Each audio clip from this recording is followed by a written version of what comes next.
Are we ready? Okay. If you were with us for worship earlier, welcome back.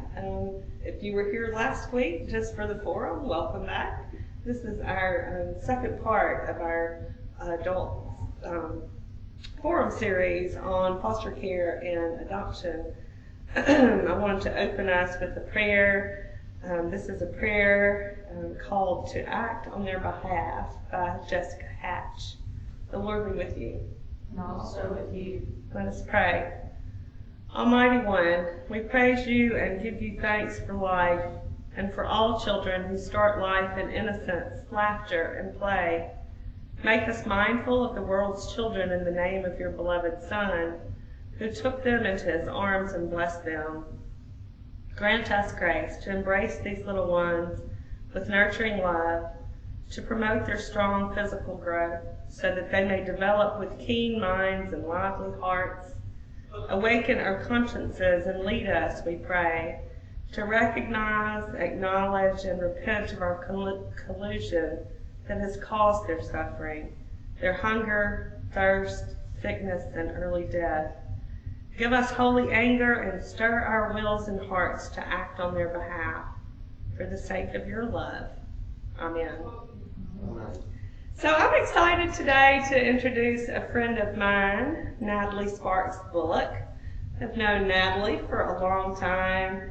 Her parents were some of the first people who welcomed us to All Saints Episcopal Church in Tupelo. So that connection goes back a long time, and Natalie was one of our first babysitters when we first moved to Tupelo. So I'm delighted now that she's grown and doing the work that she's doing. Just a little bit about Natalie. She is a paralegal adoption specialist.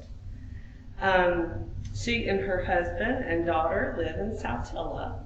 Natalie has even been known to homeschool some over the years. But she is a graduate from the University of the South at Sewanee in psychology and political science.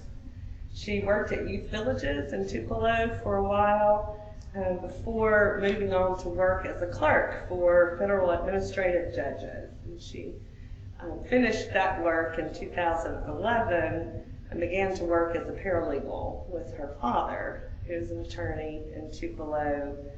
Worked in his practice until he passed away.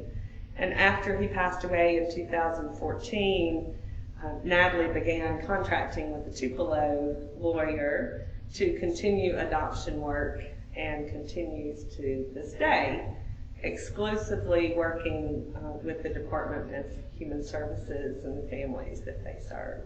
So, welcome, Natalie. We're so excited you're here. Thank you. If we weren't in a term of social distancing, I would hug you. Okay, well, I am very excited. Thank you for having me. Adoption is a passion I hold in my heart, and I am grateful to Mary Howard and St. Paul's for asking me to speak on this topic this morning. In January 2020, at our 193rd Annual Council, a resolution was passed in support of the work of the foster care system and those who are pursuing adoption of a child or children, especially through the foster care system. I want to focus on ways that we can be the hands and the feet of Jesus in specific ways for the people in the trenches of this sometimes lengthy but very rewarding process. For me, to kick us off, let me tell you a bit about that process. What does it look like? Why am I here? What do I do? What can you do?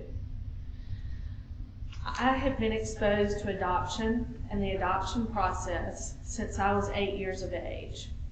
It has been woven into the fabric of our family, my father's work as an attorney, and now my work as a paralegal adoption specialist.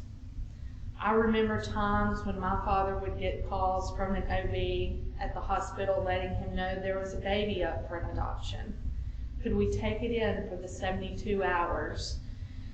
that was required before the mother could legally terminate her rights. And of course we did. We loved it. My parents are still godparents for 2 of those children and now keep up with them to this day. And that is one of those things that's having your feet on the ground and doing some work. When my father died 5 years ago, we had to get rid of all of his files. And when I was closing his office, he had every single file that he had ever opened. Among his other work, he specialized in working with foster care adoptions. We finally lost count of how many files he had stored up. When I left my job with the federal government in 2011, I began my work with my father and learned the ropes of foster care adoptions. Upon his death, I knew that I couldn't let that part of his practice go. So I looked around for someone to partner with, and after much discernment, I approached another All Saints Tupelo parishioner, Dad's best friend and fellow lawyer, Reed Hillen, who helps me with adoptions to this day. Reed had never done an adoption, but he heartily jumped in, learned, and loves on every family he meets. He is certainly what I would call a testament to the church reaching out to his community. I believe that adoption has been so important in my life and the life of my family because of the calling of the heart and a call to action and the deep need in the state. People often shy away from getting involved with the foster care and adoption process because they believe that the process is too hard or the children have been through too much, and because they might be too much to handle. But I want to help you really move past that and focus on the love that is brought to the table, because there really is so much. And just we need to get through what can be perceived as such a negativity in our foster care system. Last week you heard about the factors that brought children into foster care. But when they are placed with an adoptive family, they have moved into a new stage in the process of the system. And at this stage, the families that were foster parents have become more than just resource parents. They are certified by Children's Services and as adoptive home, and the work is being done by the court to finalize the termination of parental rights for the children. Some biological parents have given up their rights voluntarily, and some have not. Either way, the court makes a final ruling, and that is when the adoption truly begins to move forward. At this point, the adoption plan can be 18 months or more in the making, but the attachments have fully started to grow. The seeds of love are planted and rooted very deeply, and the children already consider their placement a home. Sometimes there is a sense of uncertainty until that court date is set, and that is where I roll up. This is the part that really, gets me. I get that call from the parents saying that they have been approved for an attorney and finalization, and oh, the joy that starts. We try to move as quickly as possible towards that court date, working with the state on final legal matters. And on the court day, the chancellor makes the final swipe of the pen, and all is done. And I get choked up. I can't even talk about it without getting choked up. Now, I want to get to the meat of our resolution, the heart of what we're here to talk about. How can we live out the resolution as individuals in the church? How do we provide support? First, we must observe those around us. If we do not look past our own bubble, that bubble, those blinders that we often have on, then we might never know who is involved in the foster care system or the adoption process, both in our church or our community in the first place. Sometimes people simply do not broadcast that part of their lives. But you often might hear by word of mouth, so you might be able to stop and engage. I know, this is something that we often as Episcopalians don't stop and do. It's not our hot spot. We don't evangelize. That's not in our vocabulary, right? We don't often say, hey, come over here with us, let us be a part, do that. But now is the time. As Bishop Curry says, we must be part of the Jesus movement. We must start now. One of the things that's very specific is offer respite care. Often people are adopting multiple children to keep sibling groups together. Often they have no other support system, so we can be that for them. Don't you want to leave your kids and go to the grocery store by yourself sometimes? Maybe they need to go to a doctor's appointment without calling the kids or worrying who will pick them up at school. We can certainly help with that. There are many, many ways to help with respite care. It is one of the single biggest needs out there. I have talked to the adoption workers at Children's Services, and it is often the number one issue they raise that we can do to reach out and support a family. Also, realize that a lot of these families in our community do not have a church home. The kids are not engaged in extracurricular activities. Talk to your youth, not just our youth at church, but your youth in your homes. And ask them to also be aware of their surroundings. Ask them to invite the kids to youth events. This provides two opportunities for church support. First, it gives the youth an opportunity to be supported in a positive environment that might even mean an outside of the church. A ropes course, you might have bowling night, it might mean something as simple as pizza. The second part of that is it also gives us as the adults a chance to say hello and maybe have time with the parents for coffee while our kids are together. Everyone needs connection. We are wired for it. We crave it naturally. Or, again, there's the respite time that the parents need. That could be 2 hours while they're at EYC. Everyone needs downtime, and you see how this is all coming together organically. It all is kind of woven in, and that's what I like about that. You've got the adults, you've got the youth, and it all just kind of starts coming together. Also, we can encourage and support people in the LGBTQ+ community to foster and adopt.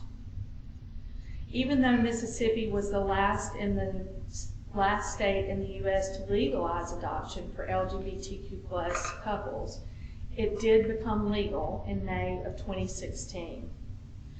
While Reed and I have not personally worked on any adoptions of this type, I finally received paperwork from the Vital Statistics Office wherein we are able to submit changes for birth certificates to mark things other than father and mother, and gives our options such as partner.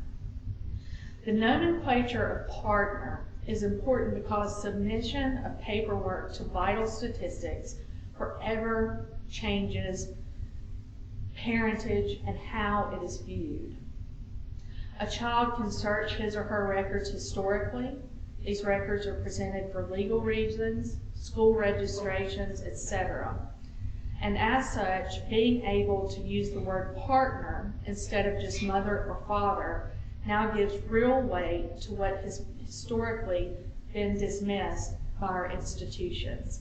Even minor changes in paperwork signifies great change in Mississippi. So we are getting there, y'all. And so this is important. You can also support Project 100. a project working across denominational lines to expedite certification on foster homes across the state. This project is specifically referred to in our resolution. They have expanded from just the Gulf Coast to include other areas in the state. And there is even an event with classes coming to Tupelo in September of 2020. So even though it may not be all over North Mississippi, you can engage in Tupelo. So it's Project 100 helps expedite and condense classes for people who want to become foster parents, which then, in turn, can turn into adoptive homes. And this shortens the process. Project 100 is something you can really look into. It's really good. The other thing that's really important is do not be afraid of working with the placement of older children. Dispel the notion that they are too damaged, that they have been in the system too long. They often are the most loving and the most caring. Yes, they might have some blemishes in the file, but what teen doesn't? Is your teen perfect? No. And to boot, they are often adoption ready, meaning they are free of any termination proceedings and ready for adoption placement immediately. Don't always look for what I like to call that great white baby. Look for diversity. It is often beautiful and can bloom in our homes and our churches. And I want to end with a really beautiful adoption story. It is one filled with faith and love, and one in which a church was deeply involved. We'll call the child Sam today. Sam was an older child. He had lived in several foster homes. He lived in a small town here in North Mississippi. He had the most beautiful smile, and he was very engaging. But he was older and considered a hard placement because of his age. He played soccer, and he ran track at his local high school. His soccer coach took notice, and they began to develop a close relationship. The family, faithful to their calling, prayed and asked Sam to have him placed in their home, despite the fact that they had 3 biological children of their own. They knew he needed a forever home, and wanted him there with him. They knew it was the right thing to do. Was he perfect? No. He was a teen. So they wanted him anyway. Did he blend in with the family in the small town? No. He was African American, and it didn't matter to them, not one bit. He was full of laughter and light and joy, and he exuded it every minute. When we showed up for court, I had never seen a smile so big. He radiated everything they told me about him. His smile was just part of him. It was big and bright. But the other outstanding thing about that day is the crowd of people that showed up. Because usually when you show up for an adoption, it's the family and maybe a couple of members of their support system, grandparents, aunt, uncles, whatever. It's a small group, maybe max out at 10. But I had never seen a crowd that big. Who were all these people? We filled an entire side of the courtroom, not half of it, just in the front, an entire side. We couldn't fit into the judge's chambers for the confidential proceedings. We had to clear the courtroom and have the adoption there. It was beautiful. Do you know who all those people were? Yes, there were grandparents there and other family, but it was the church. It was the church. The pastor and the church members. Talk about the hands and the feet of Jesus. These people showed up, prayed, smiled, laughed, took off work, and shed tears and joy with the family. I cried throughout the entire process. The church family did not leave their church work to just Sundays and Wednesdays. They were there every step of the way. They called, they went to soccer games, they went to track meets, and they cheered. They helped with the other children when they needed. They did more than make comments on Facebook. They showed up. Since then, I have seen that same group. We have completed a second adoption, and right after that adoption, the mother gave birth to another child. We thought she was going to pop at the adoption. We were worried we weren't going to be there in time. They now have 5 beautiful children in that home. Sam has graduated and is headed to college on a full scholarship. This is what happens when love is the way. Can we show up? What can we do, I ask you, when love is the way? So what I want to know is what questions y'all have for me after I've said all that, and I've taken a good bit of your time. But what do y'all want to know from me? I was wondering about age parameters for parents who are interested, in foster care or the adoption process. I mean, I'm 55, I'm not thinking somebody's gonna let me adopt a child now. I mean, so are there age parameters for? I have seen all ages. I have seen the children placed with grandparents. I have seen children placed with older people. As long as they come and do a home study and they certify you, I have seen all age ranges. As long as you're approved and certified as somebody fit and you've gone through the process and they believe that you can provide a smooth, stable, loving home, financially, emotionally, things like that, then you're a good placement. They will sign off on you. So I don't believe that that I know of. I can't speak directly. 55 is not considered aging out. That was hypothetical. I know. But I have seen some grandparents that are in their 70s. I have a friend who is adopting her great grandchildren. They're not, actually they're by marriage, they're not even blood relatives. Yes. She is the one person in the family who's had them as a foster parent for a long time. They're middle school age, and I think one of them is still in elementary, but there was a father who couldn't care for his mother who was drug dependent, and they were really neglected until family services stepped in and placed them with her, and they came to a point where it was either adoption by someone in the family or the court would have placed them for adoption with somebody else, and she stepped up, and I think they are very far along in the process right now. Yes. Their objective is always to try and find a family member. Sometimes that is not possible. But yes, I have seen great grandparents adopt. And Natalie, you and I have had conversations in other settings about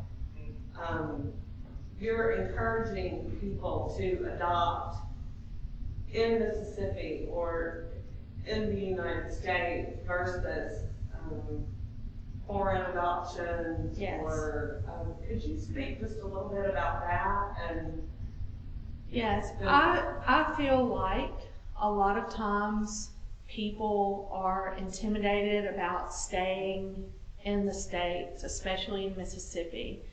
And I touched on that briefly. They think, the kids are too damaged, or they might have been neglected, or they might have issues, or I might have to stay in the process too long.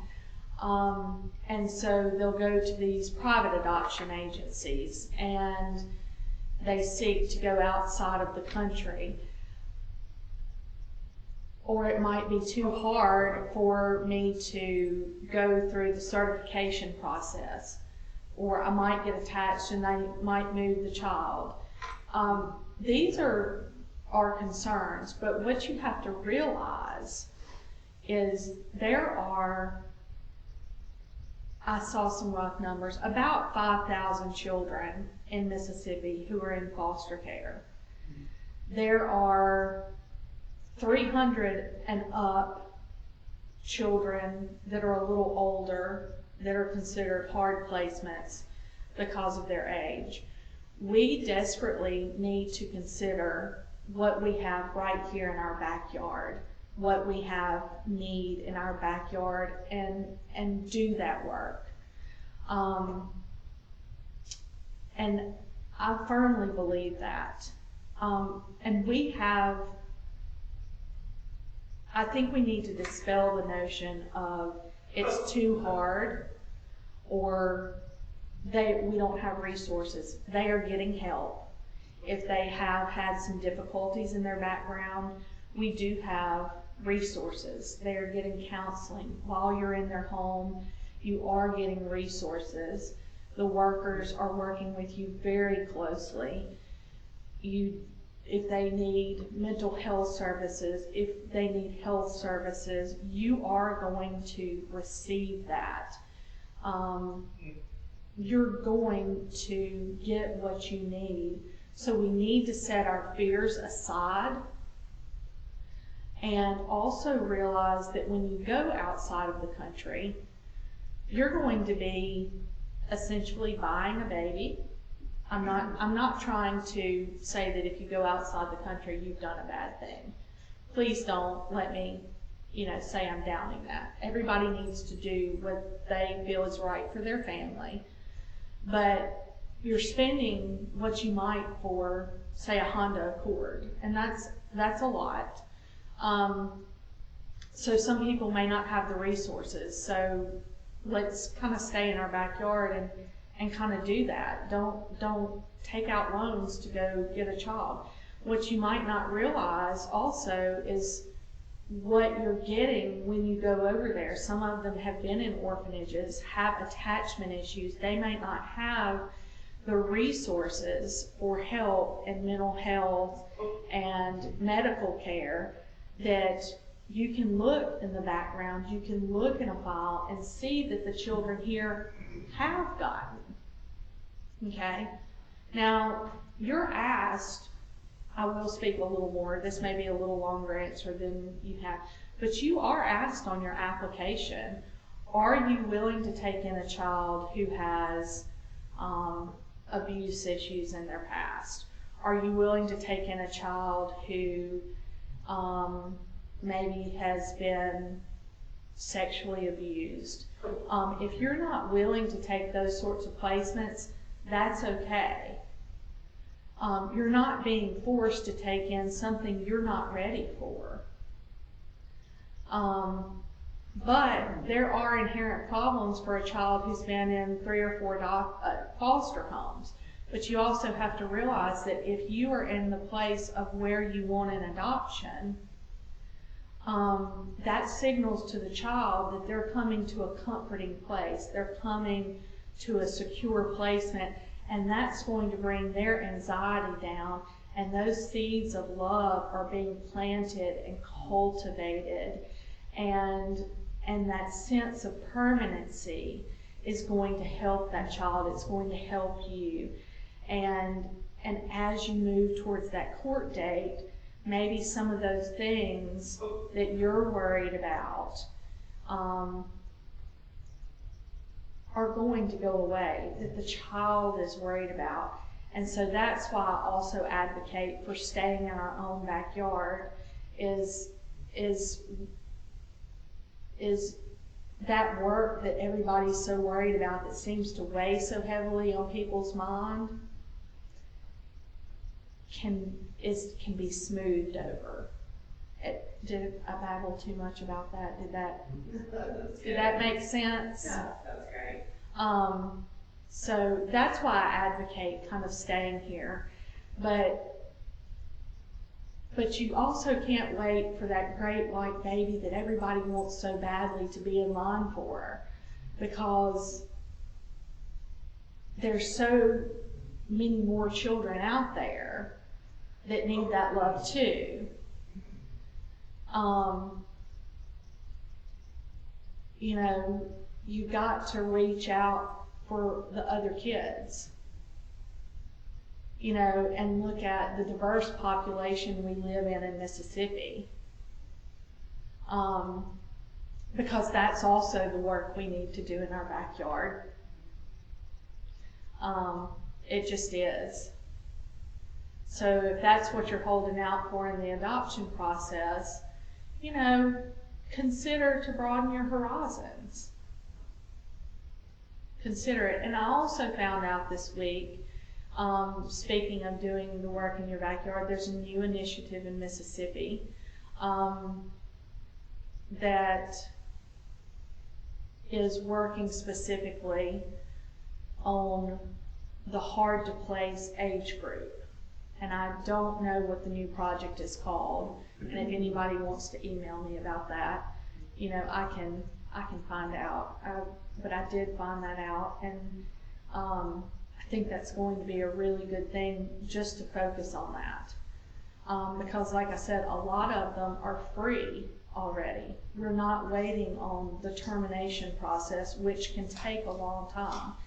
That's hard to deal with in a lot of ways. What is exactly the age range you consider hard to place? That's a really good question.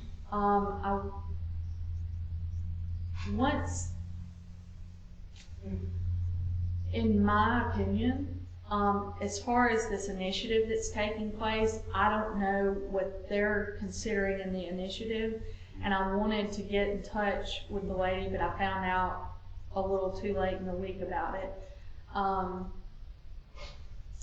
But in my opinion, once you get up to about 13, 14 and up,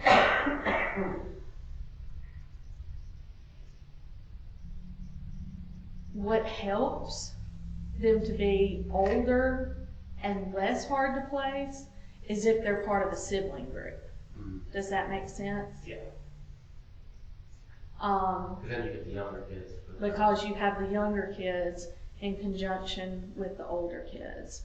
Because people do like to take on sibling groups if they can. Now sometimes a sibling group is too hard to take on.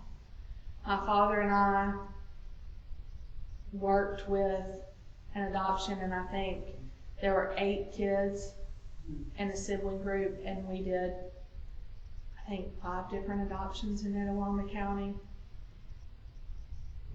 And Etowah County was not the only county. It just happened to be the kids in the state. They were spread out all over the U.S. if the parents had kids. So it was a lot of kids. So. Question from Jaylene online. Okay. And I would kind of like to add an element to this question. What support does the state still offer for some situations, even after adoption? Yes. As in stipend, Medicaid, etc. And I would also, as a second part to that, during the foster situation. What do you say about that? I don't know how, and this is for Jaylene? Yes. Okay. Jaylene, I don't know how they arrive at the stipend numbers, but there is often an amount. I don't know what that is, but there is an adoption stipend. I know in some cases it continues after adoption. Because my involvement ends when the chancellor signs the paper, I am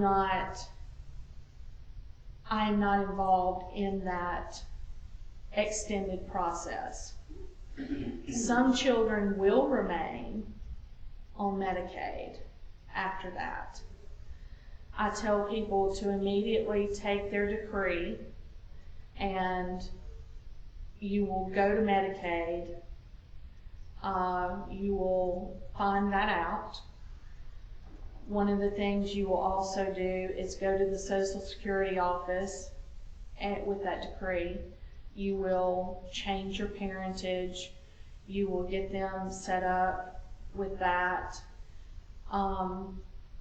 And all of the stipend issues you work out with the Department of Children's Services about whether that continues. I know that some do continue. I don't know what percentage. I don't know, it may be all. I have heard of some running out. But I have very limited knowledge because my involvement ends, other than the fact that we do provide getting the initial birth certificate changed and providing the back-end services towards that. So I can only guide, here's what you're going to do with your decree, here is who you're going to go see, here's what you're going to need for documentation to go do A, B, C, D, E. And then when you get your birth certificate, you're also going to need your decree and your birth certificate in conjunction to go see these entities. I know that doesn't help with the exact answer you're going to need on the post side of the money. But those are things you're going to take up with state agencies afterwards. Now, in some cases, I do get information pre-adoption that there are funds available, maybe by Social Security, that are to be used for the use and benefit of the children post-adoption. That's not in all cases, but in the court decree, we also put a paragraph in that says those funds will be coming to the family. And that may be due to the death of a parent or a parent that's been on disability, things like that. And that will be due to the family. But it clearly states in the decree that that is for the use and benefit of the child. Some families choose to put it in a college fund, things like that.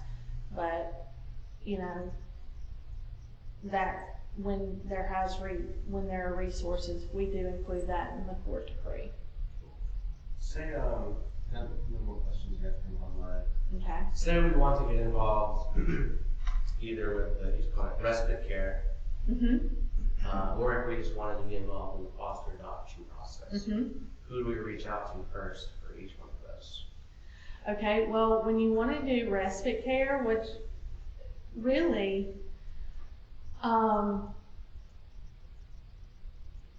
you're gonna, that's not formal. You can reach out to people in your community. If you are aware of somebody that's in the foster care system, if you're aware of someone that is in the adoption process, reach out to them and say, hey, what do you need?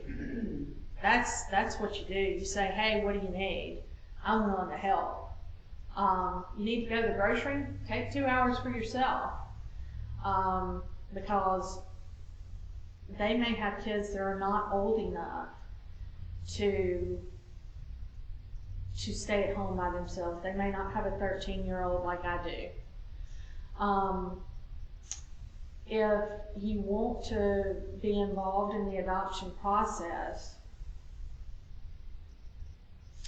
you know, I really should have looked that up. But I tell you what, I can either post that on the Facebook feed, or I can get back, you can email me. I'll post my email on the Facebook feed. I have never really thought about that, but if you look at the MDCPS, Mississippi Department of Children's Protective Services website,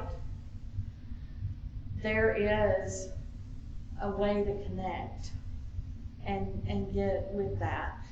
But I like the fact that we do have a Project 100 way to expedite foster families getting certified, because the normal way of taking the classes is week after week after week.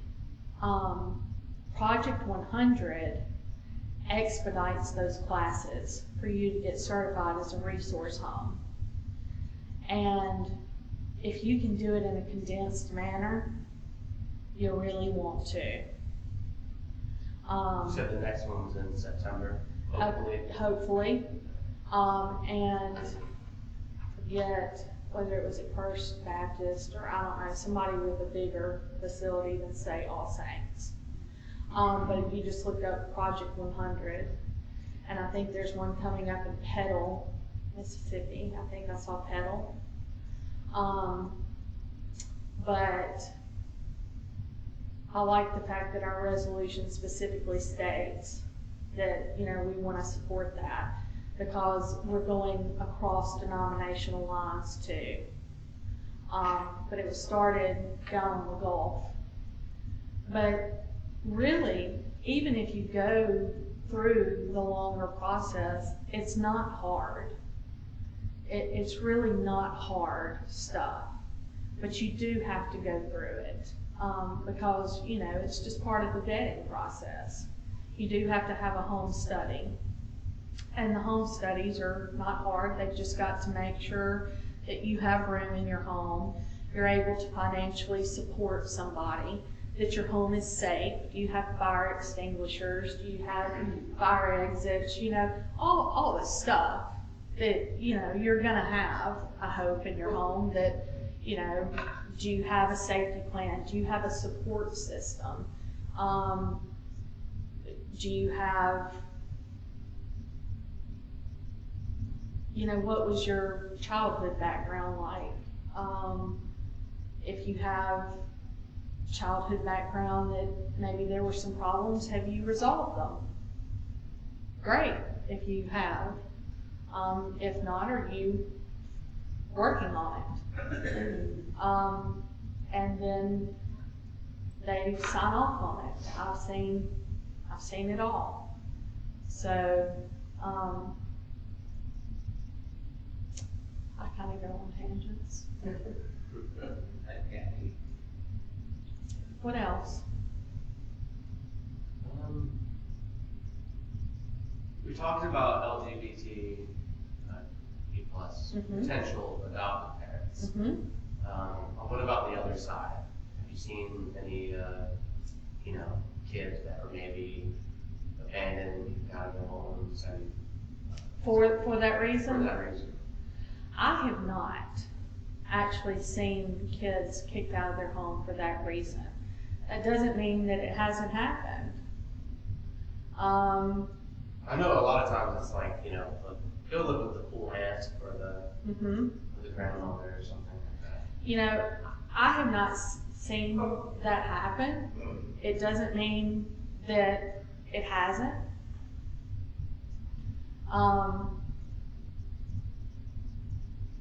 A lot of times what may happen in the legal system is that if that's happened, a parent might say, I'm just going to sign over legal custody, and that becomes a personal family issue, where just a lawyer might get involved and some papers are drawn up so that the cool aunt or whoever has you can direct legal matters like enroll you in school or take you to the doctor or whatever. But if there's not a family member, I guess they could drop you at DHS. I just haven't seen it. And just for logistics purposes, in the cases that you worked on, What would you say in general the time frame looks like between beginning of the foster process to what eventually culminates in the signing of the papers and the chancellor? I have been surprised when when an adoption has shown up and it's only been a year. I've been like, oh, wow, that's great. And often the reason for a short period of time is a parent, you have both parents who have terminated rights. The biological parents have terminated rights early on, and the courts have signed off on that. They go straight into an adoptive home. The adoption plan has worked, and then we go to court.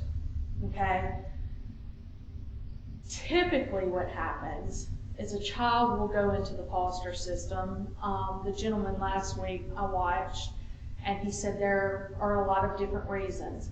What happens in that case is there are reunification efforts. Those efforts take a while before there are termination procedures. So a lot of time what you get into is it could be 18 months before termination proceedings start.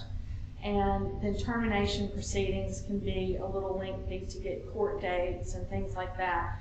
So sometimes you're talking about anywhere from 18 months to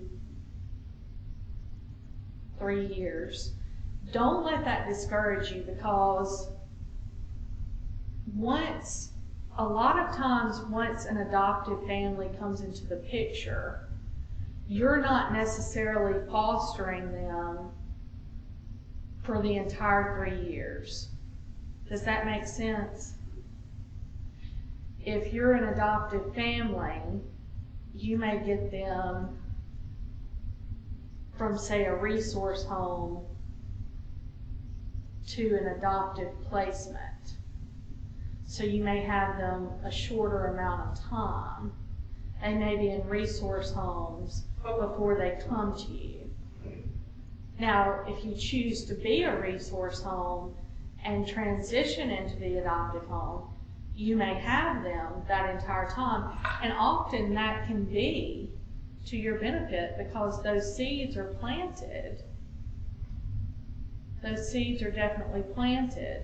Now what you need to be prepared for is, working with the biological family, and when it comes time for adoption, do you still want, if they have siblings out there, do you still want contact with the siblings? Do you still want the mom who may be on the wagon periodically or off the wagon periodically? How do you want to work that plan? Different factors, if you're involved from beginning to, finish. So. It's nice to know some of this terminology. I've never heard of respite care or resource home versus. Yeah, and respite care, if you wanted to be involved in respite care and you currently don't know anybody who's in the adoption care, let me backtrack on that. I guess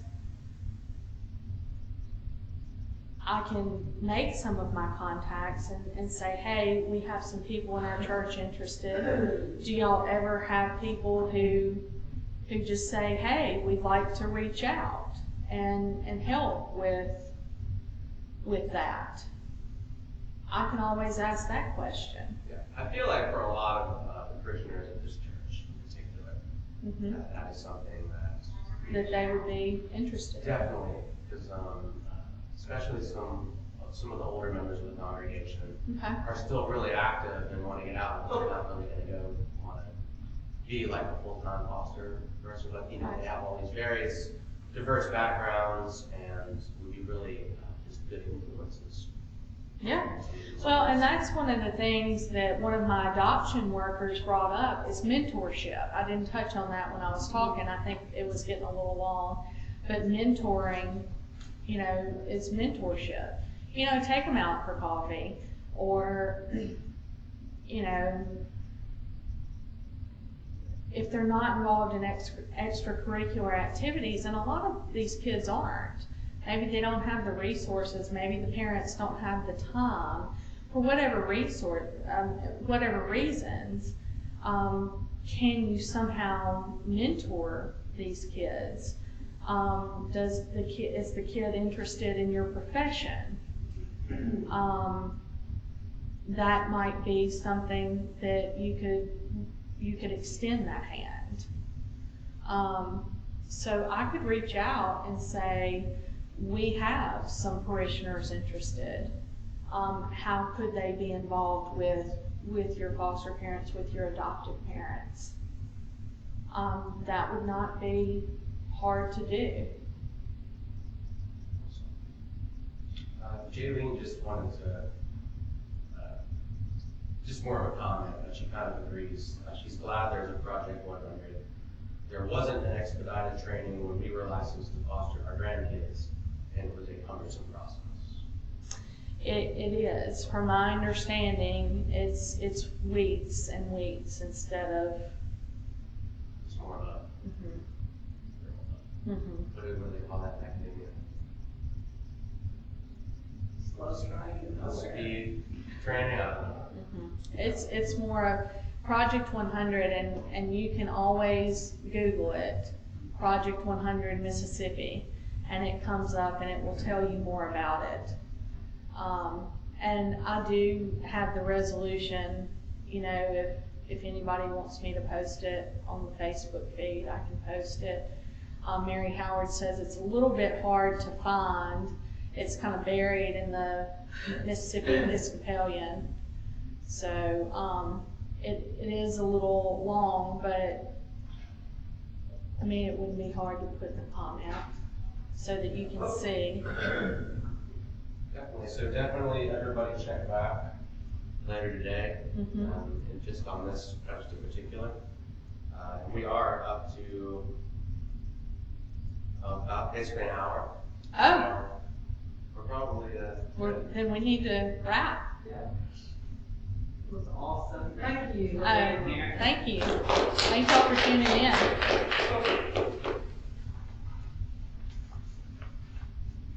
Hey, y'all. Thank you. That's great. people from Pennsylvania.